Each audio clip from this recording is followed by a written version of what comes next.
দিনা আদিবাসী হর্মে না পিয়া সানাম কোঠে নারদাস নিজেরা হকায় দল লড়াই লাগে মিট ডাহারতে বন তারাম্মা মিট ডাহারতে বন বর্মা নিয়ে সানাম হঠে নারদাস।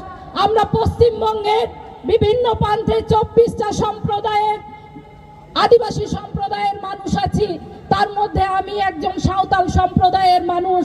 আজকে পশ্চিমবঙ্গের মাননীয় মুখ্যমন্ত্রী আমাকে আমার ভাষায় কথা বলার অধিকার দেয়, কিন্তু বিজেপি শাসিত রাজ্যগুলোতে আমার কথা আমার ভাষা বলার অধিকার দেয় না। তাই গর্বের সাথে আমি আদিবাসী সম্প্রদায়ের মানুষ চিৎকার করে বলি, আদিবাসী সম্প্রদায়ের মানুষ আবার যাচ্ছে, আবার ইংরেজদের মতো বিজেপিকে এই রাজ্য ছাড়া করব, এই প্রতিজ্ঞা আমরা নিয়েছি।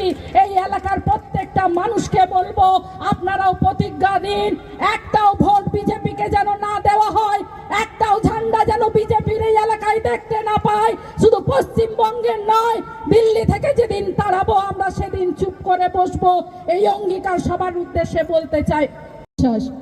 আজকে দেখুন, মানে আমি বেশি বিজেপির কথা বলতে আবার অভ্যস্ত নয়, বেশি ভালোও লাগে না, কারণ অত গুরুত্ব দিতে রাজি নয়। জঙ্গলমহলের মেয়ে তো, জঙ্গলমহলে আমরা 4-এ 4 করেছি, বিজেপিকে 0 করে দিয়েছি।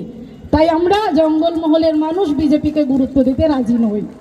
আমি চাই এই এলাকার মানুষও আগামী দিন একটাও যাতে, আমি যখন আসছিলাম রাস্তায় যে কয়েকটা বিজেপির ঝান্ডা উঠছে, আগামী দিন একটাও যেন বিজেপির ঝান্ডা না দেখতে পায়, সে সুনিশ্চিত করার দায়িত্ব কিন্তু আপনাদের সবার উদ্দেশ্যে এই কথাটাই বলবো।